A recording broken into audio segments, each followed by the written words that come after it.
Welcome to Node Mode, the NFT podcast on digital art, where we talk with artists, OG collectors, and the smartest people in the space about all things NFTs. As usual, nothing in the video is financial advice. We're definitely not financial advisors.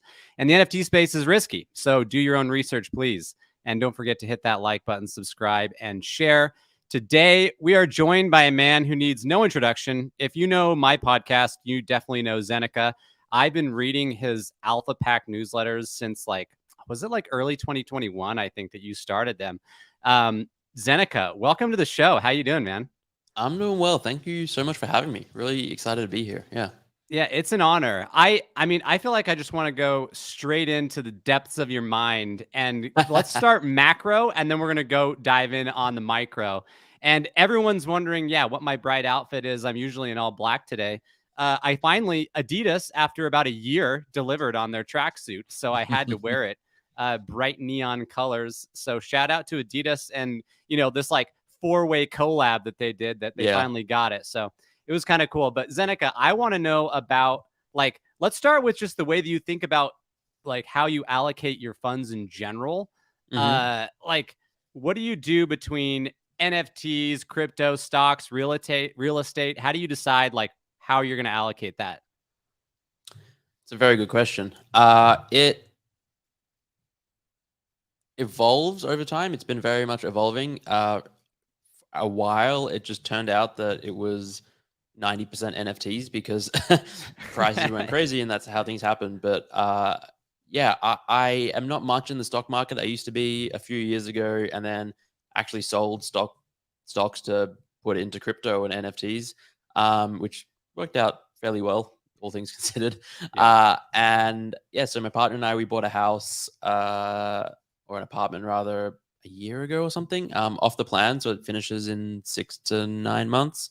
And that's probably like the real estate portion of it. I don't really invest in real estate. Yeah, and the investment side, it would be like, crypto, NFTs, and stable coins. I don't really have an up to date breakdown in terms of percentages.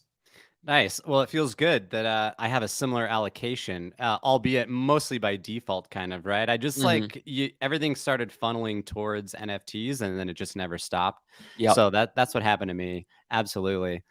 Okay, so let's dive in on the NFT side. Like, I know you obviously are a huge Art Blocks fan, which we'll get to that in a minute. But like one of the recurring themes on the show, we always start thinking about, okay, like what's happening outside of art blocks because there's so much that's there.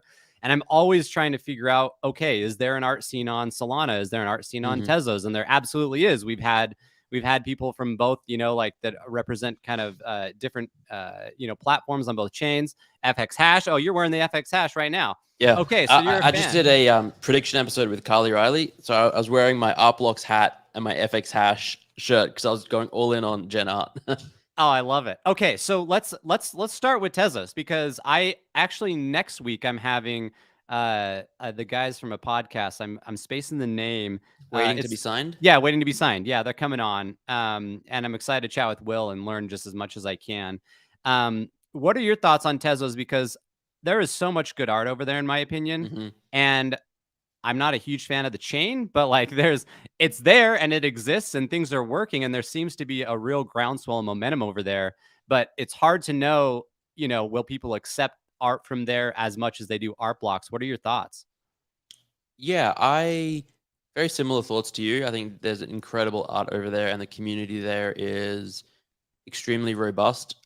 Because it's very clear. Because one of the major reasons that people went to Tezos in the first place for art was because it was environmentally friendly and it was a green blockchain when ETH was not, and the gas fees of ETH were prohibitive. And now two things have sort of changed because ETH the merge is there's no more environmental impact and gas fees have come way down. Obviously, there's still like they're pennies on Tezos and their dollars on ETH, so it's still a significant difference. But after the merge, the community is just as strong as ever over there. So they've very much solidified themselves as an art blockchain.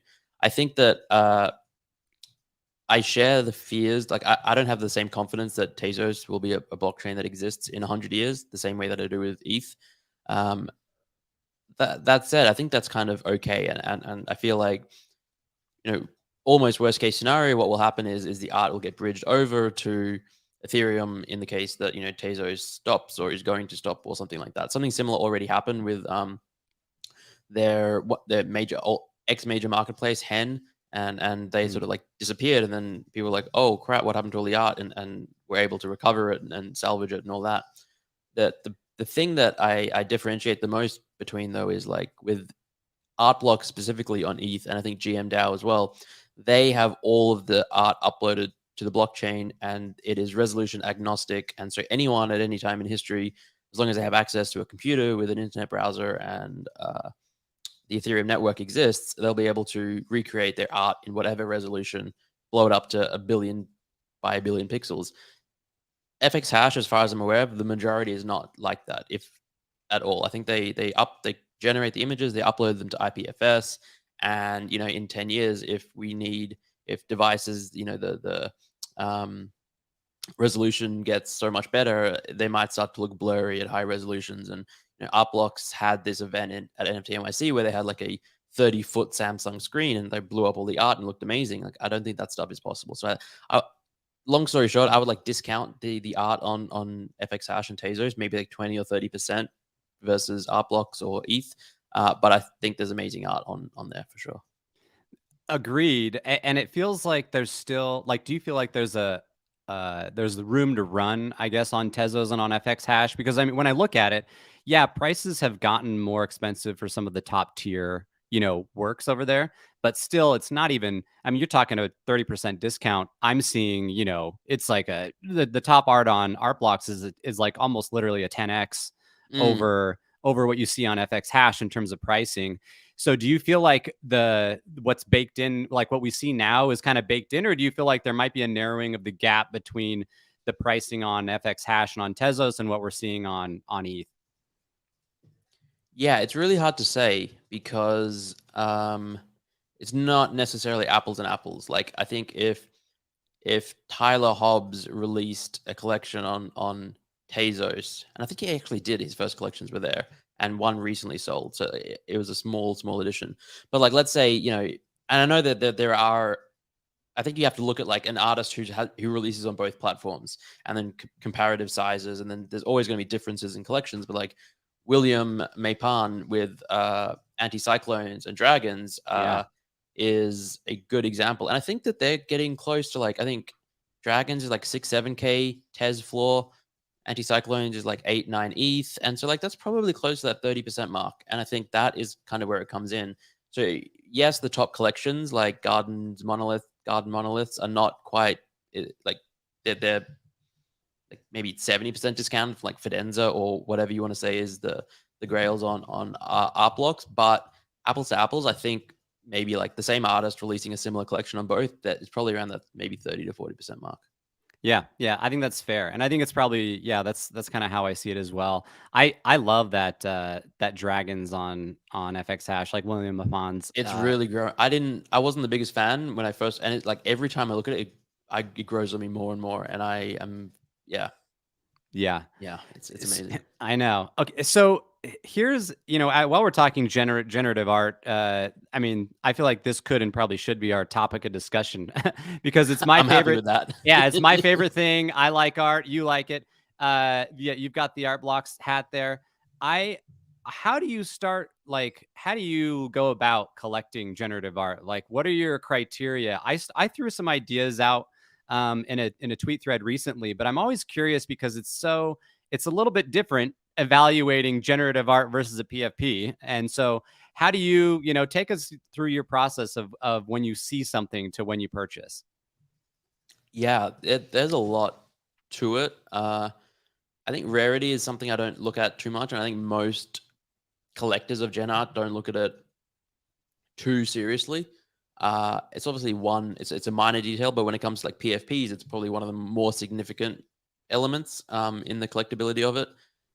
I think for me, like the first thing is like, do I like the look of it? And if I'm going to collect it from a pure collector's perspective, that's the most important part. If it's from like a flipper's perspective or a trader, and I'm like, all right, I think it's underpriced, and maybe I'll sell it if it goes up a bit, then what I think of it personally matters less, and it's more about what other people think of it, and the supply and the scarcity and all that kind of stuff. But yeah, first and foremost, what do I think of it? How do I like it? Is it kind of like my kind of thing? Would I like to have it on my wall? All that kind of stuff.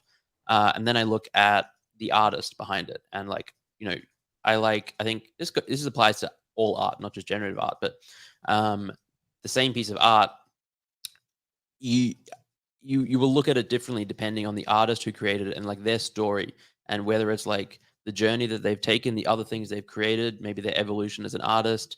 Maybe they write some details about why they created this piece, their inspiration, how it came to be, the all of that kind of stuff. So I find that fascinating, and I like look at this piece in, and their other pieces of work, and how it fits in, and is it something very similar, is something completely different, and that weighs in. And then I look at things like supply, and if it's lower supply, obviously it's I would be willing to pay a little more, probably.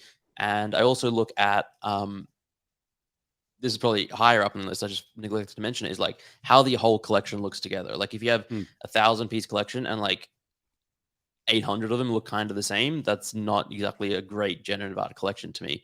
But if you have like Fidenza as the prime example, they all look pretty distinct and unique and really good. And that it's hard, very difficult to create a collection of that size that has that diversity. And so that's some of the things. And yeah. Yeah, yeah, I love that. And I think it is, to me, the more people learn and you understand about what generative art is, you appreciate just how like the entire, if the entire collection looks good and has a Mm, theme, and yet each one feels unique and individual, yep. that to me, it kind of personifies what a really good collection is. And that's where I think a lot of people miss on ringers, is they see one in isolation and they're like, okay, this thing is so, dumb and Yeah. simple, and then you see them as a set and you're like, there's something to like the purity and the simplicity. And when in my opinion, when I look at ringers as a set, it's like if you curate a set of 3 of those things, they look incredible. It's like, oh yeah, I Yeah. could see that in a museum, and it will elicit a response from people too, because some of them won't get it or won't think much about it. They're like, okay, I could draw that. You're like, okay, sure, It's we like can the go through that. squiggle. Yeah, it's like just like the squiggle, and The it's the kid could same draw that. thing. Yeah, Yeah. absolutely. Someone's asking about the Murakami Mm. drop coming up. I don't know if it already happened or if it's It about happened to. yesterday. It did. Okay. Yeah. What are your thoughts on this? I just looked at it and I was like, I don't get it, because I need to understand like what this is all about. Murakami is obviously a big deal, but I didn't fall in love with like the floating, bubble, as it were. Did you have any thoughts on this one? Yeah, I personally like it a lot. I Oh, don't own interesting. any, but yeah, there's something like calming about it, and otherworldly and interesting. Like it's I get that. I would say it doesn't necessarily pass that test of like a ton of variation in like the entire collection. Like you look at a lot of them Yeah. and they're fairly similar. There's not too much variation, but at least I haven't dug deep into it. But that's like my first perception of it. But I really like to look at them, and like one of them in isolation is very soothing to look at. And I think this Murakami is different. I'm fairly sure than the Clonex Murakami. I believe it's a duo, two people. AA are two different people. AA Murakami or something like Ah, that. there you Yeah, go. Well, that would be good for me to have done my research on and understood. That's I interesting to barely know. know. I could be wrong. Like, Yeah. Hey, that's good. We'll figure this one out later. But I think that's some interesting insight. I like that. We got another question here. Man, shout out to Frederick dropping the coin here. Thoughts on Valute by R Vig? Seems undervalued versus Flowers. So I remember Flowers. mhm. And that was like a factory one, I think, right on Art Blocks. And I bought a couple. I was like, hey, to my wife, I'm like, I'll buy you some of these flowers and then maybe we can resell them later. And we did. But Nice. like, I'm actually not familiar with Volute. Have you seen this one yet? I haven't checked it No, out. So I am not Frederick, familiar with it. I'm looking at it Frederick, right now. It yeah. looks beautiful. Floors 0.19, which, yep, for a collection of only 200 is definitely, if you do some math and be like, flowers has, I don't know, 5, 6,000, and floor might be 0.05 or something. Sure, it makes sense there. But I think, yeah, I don't think it's necessarily fair to do those sort of math to math comparisons based on supply, especially when flowers is just like so high in supply compared to almost everything else. Flowers and transitions were the only two open editions that art blocks ever did, and yeah, just slightly, it's kind of like apples and oranges, very different art. I actually like value artistically more than flowers. I like flowers a lot, but these are very colorful and my style. So yeah. Oh, nice. Yeah, I'll have to look that one up in a minute. That's cool. I'll check that one out as well, Frederick, and get back to you. The we got the the this is a regular on the show, Dickenza's. He wants to know what the next Fidenza is. Everybody wants to know that. But I suppose I'll share my thesis on this briefly, and then I'd love to get yours, Zeneca, because I personally have picked up in the last few months like a few of the what I would call the mid-tier art blocks, right? Like Mm, I got a Meridian and I got I have a couple memories of Qilin, which are like mm, my absolute favorite. And I kind of feel like there's this group that are sitting in the middle that have gotten close to like a 10 ETH floor, or they're hovering mm-hmm. around there. And my thesis is that, like, okay, hopefully one of these, starts to take off and moves to the next stratosphere eventually. But I just love the art anyway, so may as well pick up the ones that I like. So I mean, I think it's hard for me to think about, okay, when something first comes out, like Fontana, for example, that one caught me off guard. I did not think Me it was too. going to go, and I still don't think it deserves to be. And like, who cares what one person's opinion, doesn't matter. But Right. I'm like, Meridian to me like needs to be above Fontana, or I'm going to lose my brains. But like, hey, shout out! I really like Fontana, and I like what Yeah. their Pattern.co, like they're about to come out with another drop that looks awesome. Mm, But I was surprised to see that. But I guess I'm kind of looking at it and saying some of these collections, like as they've gained this momentum, they're likely to retain it, in my opinion. Like I don't mm-hmm. see Meridians dropping too hard from here, for example. But I do Yeah. see that there could be some major upside as over time, just more value tends to coalesce to these early, really Mm-hmm. phenomenal collections. But what are your thoughts? Like, what do you think? If someone says, okay, yeah, like Dickenza here, what's the next Fidenza? What goes through your mind in terms of what could get there? I think we're already seeing it, and it's gazers. Yeah, It's the freak, yeah, yeah. Yeah, they've gone from like, I don't know, 5 to 8 ETH earlier this year. Now they're like 30 to 40. Uh, and it seems difficult to imagine that going back down to like even 20. I think that they have, they're like, as you were saying, there were this collection in that 5 to 10 ETH, like 10 ETH range, and some will break out. Gazers is the first in a very long time to like break out. It was like, you get up there, you got ringers, you got Fidenzas, you got archetypes, unigrids kind of, but gazers is just like leapfrogging and then just like Yeah. doing crazy things. So gazers, and that was I minted every single art blocks curated for like a year, and one I missed was gazers, and I fortunately bought in at like under 10 ETH, but yeah, it haunted me. Doesn't really haunt me now, but yeah, gazers. Yeah, congrats on that. I totally missed it. I remember seeing those, we all had a year, like plenty of time to to Yeah. buy these under 10 ETH. Like why do you think they took off? I mean, everybody knew what they were, but do you feel like there was something that changed in people's minds? I think because of how much depth there is to them, it really takes like an hour or two of actually looking into all of like, just to like peel back some of the layers of the onion and like really dig into what they are before you really recognize the beauty of them, the ingenuity of them. And most people just have like myself, I looked at it like just the thumbnail version.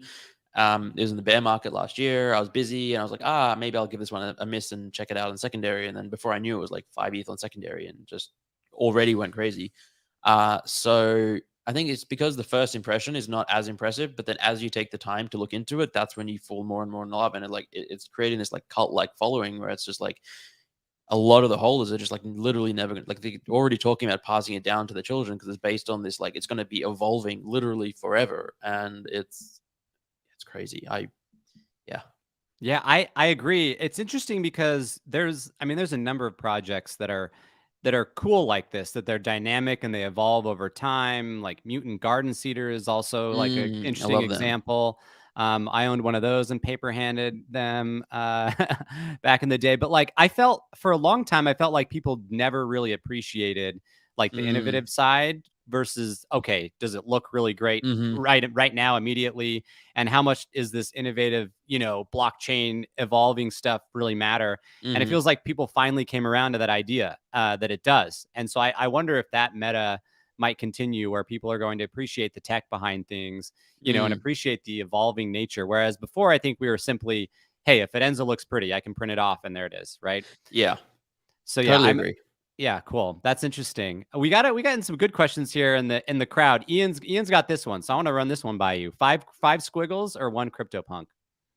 Squiggles, 5 squiggles. I don't know what the Okay. flaws are, but I think squiggles that are would be about like, it. Yeah, 12. yeah, It's like 12 or 13, and CryptoPunk 63 or so. So it's about yeah. perfectly even. Squiggles are the CryptoPunk of generative art, and generative art is if punks bore like created the whole PFP mania, Squiggles really created the whole gen art mania, and I yeah, squiggles are iconic. I think they should be higher. Yeah. Interesting. Okay, and so this is interesting to me because, okay, I'm gonna end up buying a squiggle again. I paper handed mine because I'm an idiot. But I felt like every time this happened, all of like almost all throughout the last year, and then something changed, of course. But anytime it would run up, it would just dump Mm, so fast. And I think it's because you have these holders that have hundreds of them. And I just got sick of not ever, of them feeling like there was some kind of artificial, not necessarily mm, artificial, but some manipulation from whales that were like, great, I'm going to sell into every big pump. And, mhm. and then it slowed down. And now they're actually holding above a 10 ETH floor.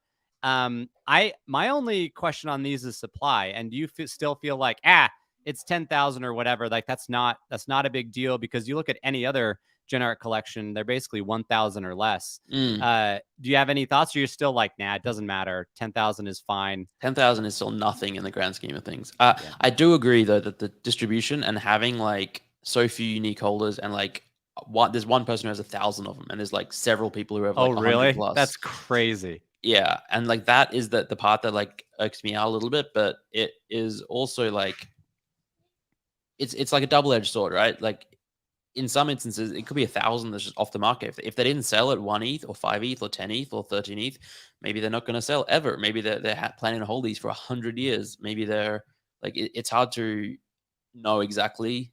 Certainly, some people are selling into dumps, but yeah, in the grand scheme of things, I think 10,000 is a drop in the bucket when we're going to have millions. It's yeah, yeah, So, okay, you're when you said that, you start saying millions, making everybody bullish here. I want to get your thesis on, the masses and gen art, because I mean, I obviously get excited. It's my favorite. To me, it's the most clear-cut use case for yep, blockchain tech that exists. Like, yep, it's just so straightforward, it's perfect. and it's perfect. It's a perfect fit. It's like the innovation fits in with the minting. I mean, everything is just so ideal about it. And yet, I still hear that a lot of traditional people like could care less. What's your thesis for why generative art in particular is going to grow and get bigger than it already is? I think that I mean, just digital art is gonna grow, and I think generative art is like the most digitally native form of digital art because it is. If you look at, I think AI art could maybe give it a run for its money, but if you look at things like most one of one art, someone creates it using Procreate on an iPad. They draw a physical and take a photo of it or scan it. They use photography. It's Photoshop. It's pick your piece of software. There's a human. It's like the artist creates it and then mints it. Whereas with generative art, it's like the actual output is created at the time of mint, and it's just this pure form of digital art that I think is basically unparalleled, and it's all on chain. So it's at least Art Blocks is, so it's like effectively gonna last as long as the Ethereum blockchain. Uh, and I just think that yes, a lot of traditional art collectors are not interested in it now, but I think there's two things there. One, more and more of them are coming around as time goes on, and there's like, yeah, there just is. There's more people getting interested in it. Museums are showing interest. MoMA mentioned they're going to sell a bunch of stuff and raise like $70 million, and they're looking at digital art. And Of course, that doesn't necessarily mean generative art. It could mean X copy, it could mean other things, but I would imagine that generative art is part of that conversation. And once people start seeing it in museums, it's like, all right, how many people would, if you could own a Picasso in and have it hanging in your living room for a few $1,000s, would you want that? I think there's more than 10,000 people in the world that would say yes, or et cetera, et cetera. Pick your poison, or a Monet, or there's a Da Vinci.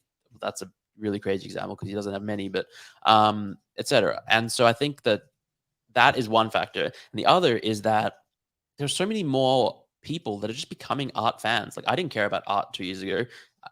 Most of the people I know in this space did not collect art. I have like they had barren walls, and now all of a sudden there's this new generation of art collectors, and a lot of us resonate with generative art more because it appeals to the coders and the technical people as well as the creatives, and it appeals to the purists and the people who are into the blockchain and the technology and like code and the beauty. And it's just like it's breeding this brand new generation, and the rarity and the generative nature and the whole yeah, just randomness. And so I think it's yeah, I'm the eternal bull for Gen Art.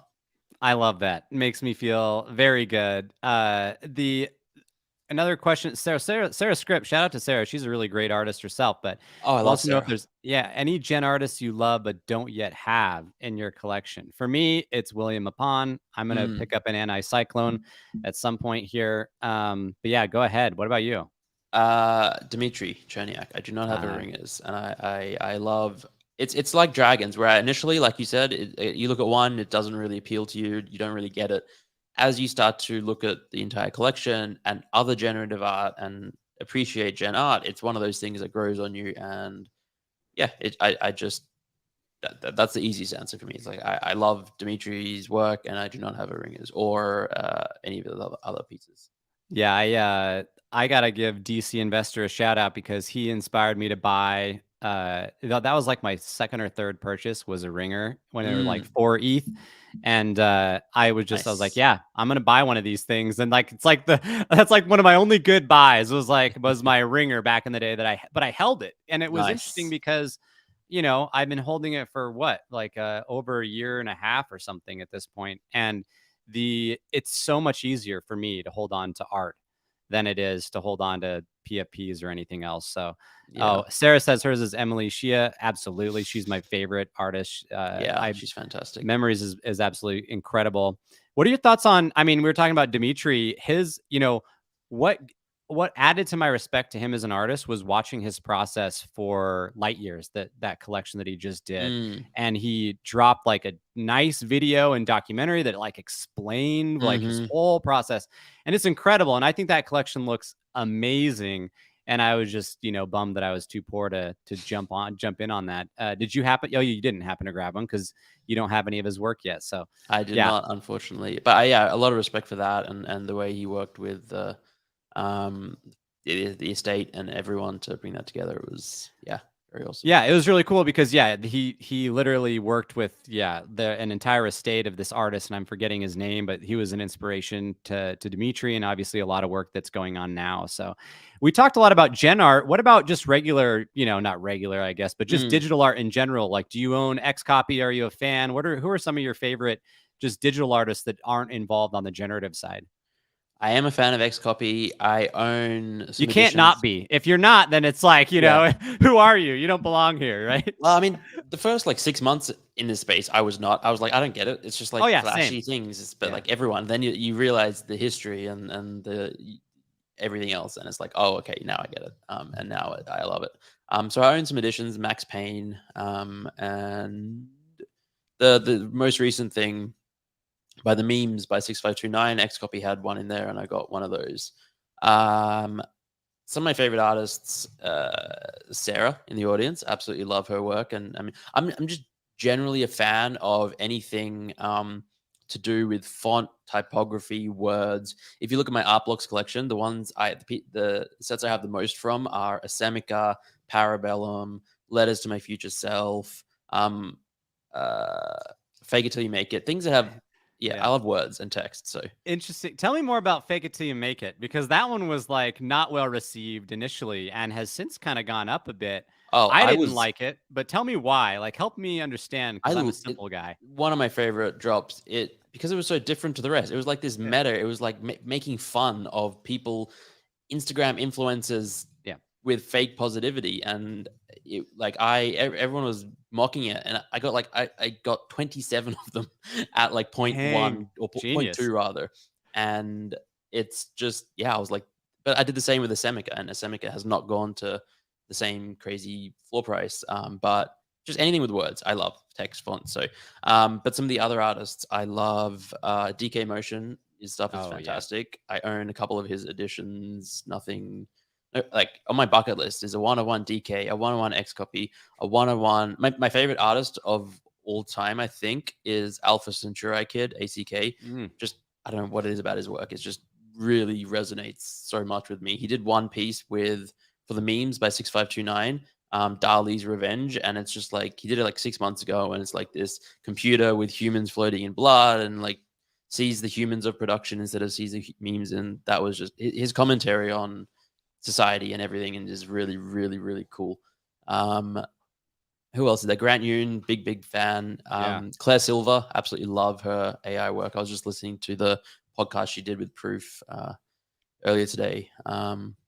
I can I've go got that on, one but queued up. Yeah, I'm curious. it's really good. I'm See a light, considering. sorry. Oh, and Oh, pondering. Steerlight. And Yeah. one more pondering is a Thai artist. He did a lot of work for us at Zen Academy, like our Twitter banners and some animations. The Zen chest, he did that, and the 333 Club card, he did that. So shout out to pondering as well. Oh, awesome. I mean, that's a pretty epic list. Yeah, I mean, you wanting a one of one from any of those artists would be pretty next Yeah, level, dude. Like fantastic. I love ACK's color study. I yeah, didn't love a lot of his work honestly before, but like seeing that one, I'm like, okay, I need to probably buy into that. You mentioned yeah. memes by 6529 a few times. I'm curious how I'm still struggling to figure out how I should approach that collection. Mm, How do you like, because when you look at it, he's just going to keep releasing the memes. Um, and yet you could also look at it and say, okay, as a collection, that's going to be really high supply and inflated. But then you could also just say, well, just look at each artist individually, hmm. and that's just part of their collection. How do you look at those? And if you're going out and buying some of those things, how do you view that collection in general? With great difficulty. I think Yeah. it's an Yeah. enigma. It's really hard to understand what is going on there. I believe in the power of memes. I think memes are the most powerful thing in the world, and I think that um, CC0 and the artists that are involved with that, and 6529, his presence and profile in the space, and the collectability of it all, I think makes me think that like it's hard to imagine that collecting anything from season one of the memes is going to be a bad decision in the like long term. Um, but it's hard to know whether prices are very inflated now and they're going to go down by 80%, and then in 10 years maybe they go up again. Like it's really hard to gauge that, and obviously prices have gone up a lot across the board for a lot of them.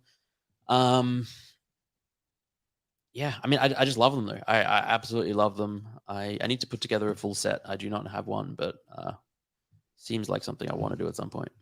Yeah, yeah, totally agree. Yeah, sorry Curtis in the audience. I took off my beanie cuz Mm, I was like roasting in here. It was as you can see my face was getting red because the beanie was so hot.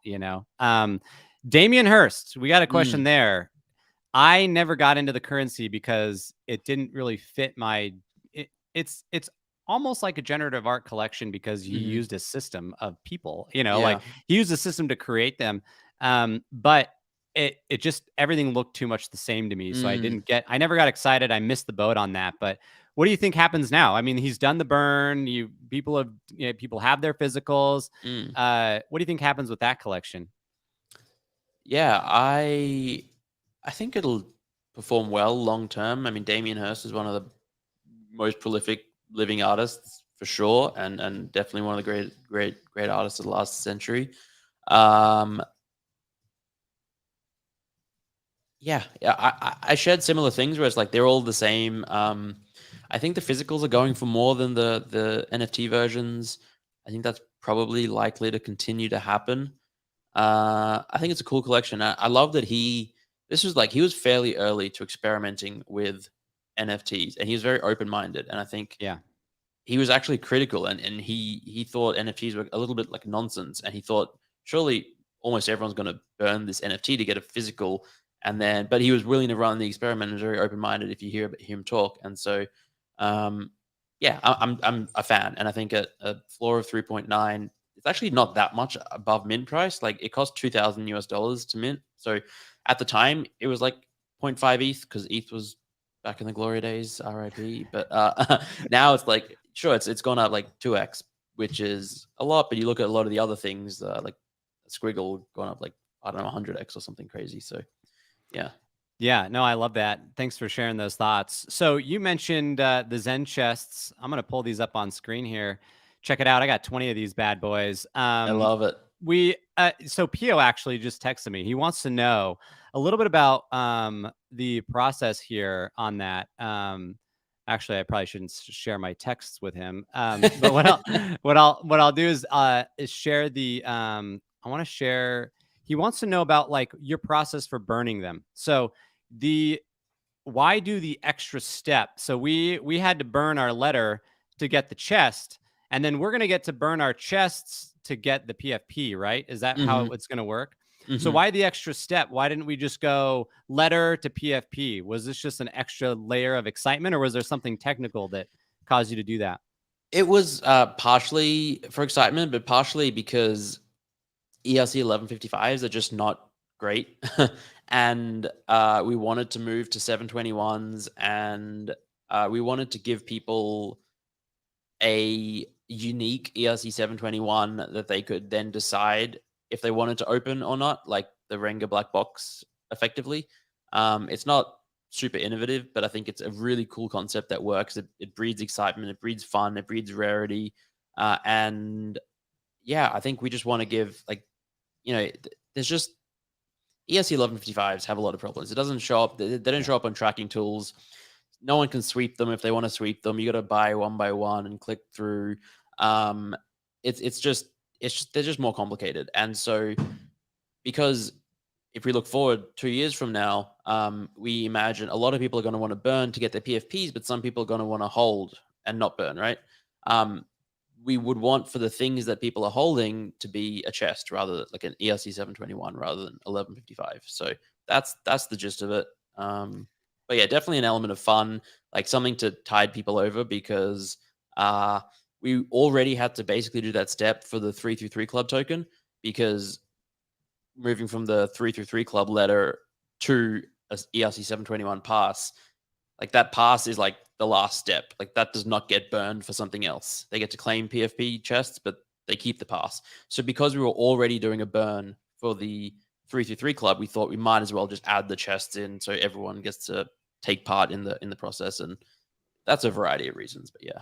I like that. That makes sense. And Pio would totally agree. It's like for whatever reason, the market also just hates ERC 1155s, Yep. like they just they just don't like them. So the 721s for sure. I think that's a smart move on your part. So I'm gonna display my ignorance. I basically was like, look, I'm a huge fan of Zeneca. Like Mm. I basically all my philosophies align with yours. I love what you're doing with the space. And I was like, I'm just going to buy 20 of these things because I believe in Zeneca.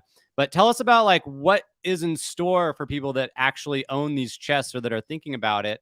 Like you're going to do a PFP collection, and then what? Like what's there beyond just the PFP? Yeah. So if I think about what we are, Zen Academy, we're a media company and an education company, content education.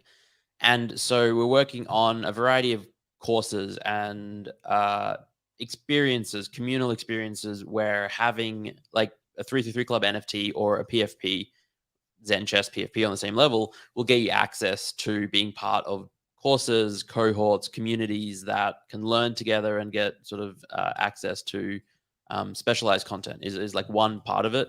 And then it's just really just like we had no roadmap when we launched, and over the course of the last year, we've done all this crazy kind of stuff. I'm just proceeding with a similar philosophy where the community is the most important part.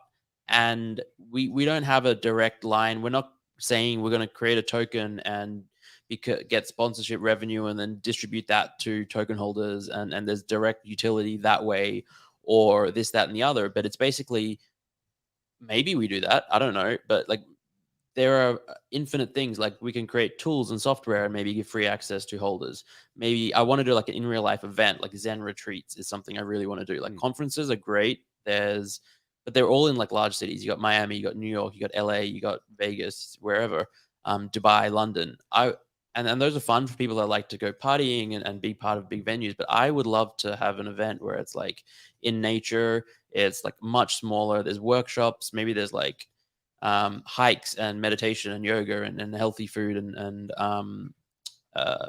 yeah, just like high quality speakers and far fewer of them, not like 10 stages that have no one turning up to listen to the talks and all that kind of stuff. So that's something that we're probably going to do. And then, you would get first class access / discount / free tickets, depending on which tokens you have in our ecosystem. And then it's all like the deals and discounts and regular perks that come along with it. Yeah, Man, it's very open-ended by design. I like that. I like that. And I think that's fair. I think it was, it might have been Kevin Rose when he was chatting with Tim Ferriss and talking about, product, like life cycles and how far ahead he plans. And, in Web 2, you could plan ahead 9-12 months in advance. And he's like, that's the dumbest thing ever in this space. You know what I mean? He was like, I moved it down to like 90 days. And now it's like 30 days. Like, so I appreciate that you're maintaining that flexibility. And I'm a huge fan, by the way, like of that model. Like, I don't drink, I don't smoke, so I don't like fit in with like the Bored Ape Yacht Club vibe. You know what I mean? And one of my favorite events out at NFT NYC, RIP to you, because you had like COVID. It was your own. And like, it was like I went to the bookstore and chilled and chatted with people and had like some nice food. And like, it was very enjoyable. And that's why I also liked the Moonbirds event. Was also very it was a little bit more chill because there was like some sections where there were couches, and I just posted up on a couch, and that I like met some of my favorite people by sitting on the couch and just chatting with people instead of like having to go upstairs and listening to the DJs and whatever. I was like, this is great. So I really love that style. So nice. Excited for you to get those Zen retreats going. Absolutely. Yeah, I had a call with someone yesterday from Bali. Like, that's a destination we're thinking of for those retreats, which I think would be obviously it's hard to travel to, but like it's Bali's legit. It's amazing. Yeah.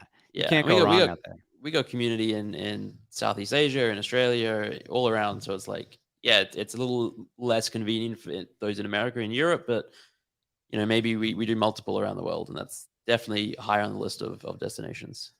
Oh, absolutely. I like that. So do we have a time frame yet on PFP season here, or what's the update here? Q1, like March is realistic. That's what we're working with. Literally yesterday, I also had a meeting with our illustrator and creative director, and we're like pivoting in direction, which is adding to the scope. And we're in that stage now where it's like, do we maybe have to stretch it and do like a month later than we said? And like, we're not saying that because we're going to make a call like in January, depending on how fast we can get stuff together. But basically, I'm optimistic / hopeful that March is when the PFP comes, but there's definitely a small percentage chance it's like April, potentially early May. Just we'd rather get it right and put it out there when it's ready. But hopefully end of January, about a month, 5-6 weeks is when we can start showing some progress images to the community, because we don't want to do a Tally Labs, Bored and Dangerous, Jenkins Valet, where we release something that everyone hates. And I don't think that's going to happen. But we want to, and I love them. They're amazing, the team. But I think learning from them and other projects, like build in public a little more and be like, this is kind of the direction we're moving in. And if there's a visceral, for whatever reason, pushback against that, then at least, it's not at the time of mint. It's like early enough in the process. Yeah. No, thanks for sharing. Dickensis has a good insight. Does the bake key, the Bored Ape Yacht Club key, open? No comment. Yeah. Man, I'm that key, man, where it's been. I don't know that I want to touch that thing, man. That was an interesting video. Okay, I know we're running short on time, so I want to ask you a little bit just to wrap things up. I mean, you have done an incredible job on the education side, creating content. For those people that want to follow in your footsteps to some degree, or I guess in general, where do you see opportunity in Web3? Let's say someone theoretically got laid off from their job last week, like I did. What would you say would Oh be no. the idea? Like, hey, you want to start something? Where should we go? You know what I mean? Yeah. I mean, honestly, I see opportunity everywhere. Yeah. So that's the beauty of this space. Content is king. I think that's something that we would align on. Uh, Podcasts, Twitter Spaces, blogs, newsletters, written content, video content, YouTube, TikTok. There's a million places.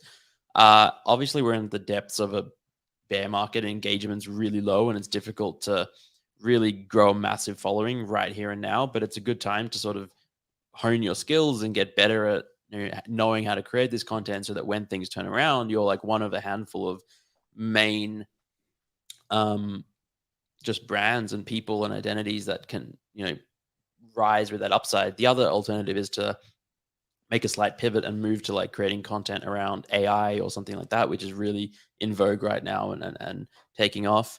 Um, that is like, obviously content is something I would say that there's like opportunities kind of wherever you want to find a job. So like all the way from like Discord moderator to community manager to event coordinator to collab manager to social media manager, marketing. Depends on your skill sets, but I think everyone has some skill that they can bring to Web3 and life, and finding a way to get a career out of it is really just to me about like networking and like spending the time to like hang out in Discords, hang out in Twitter Spaces, talk to people, reach out to people, just connect, and you'll be surprised at the opportunities that open up from there. Like consulting, you can be someone that if you have a bit of Web 2 experience and you understand Web 3, there are so many brands and projects out there looking for help. Like we turn away 90% of projects that come to us because we just don't have the capacity to work with them.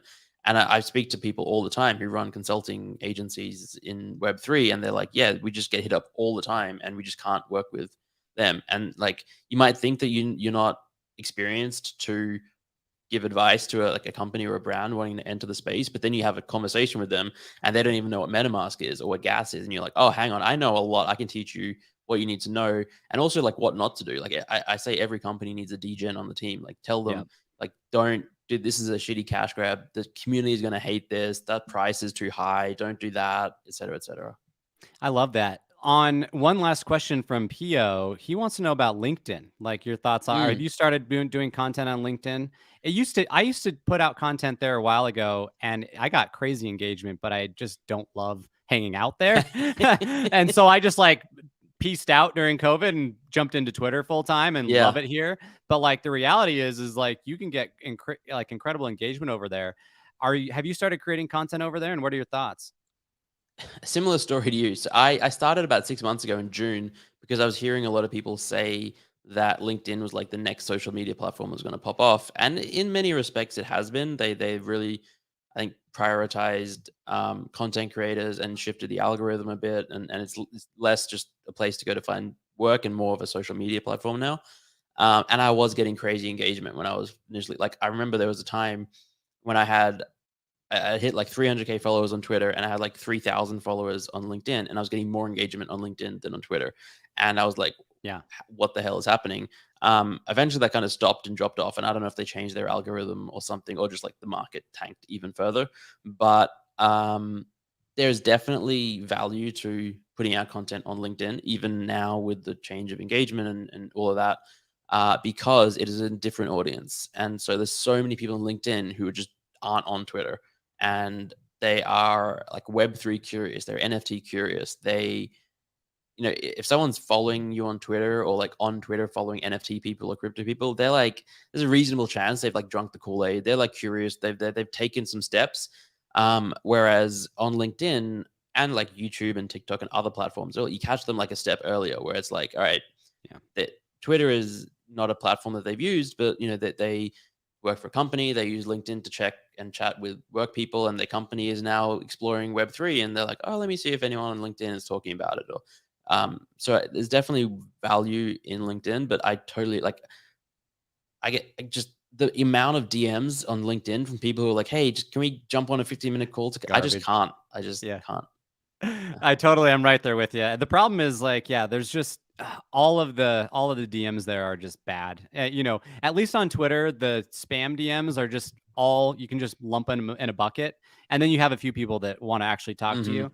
And I feel like LinkedIn is like I don't know of an authentic. It's like I get like 1 out of 1,000 is an authentic DM, and Yeah. all the rest are, hey, do you need help with your sales strategy? And I'm like, no, I Yep, really yep, don't. yep. Yeah, Dude. that's double-edged Yeah. sword.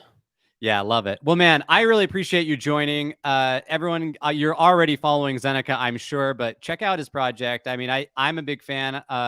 Hopefully, I can make it out to one of your Zen retreats soon. And dude, appreciate it again for joining the show. Thank you so much. Thank you so much for having me. Yeah, it was a real pleasure. I could chat about generative art and all the rest of it all day long. Well, It was we'll awesome. have to do it again for sure.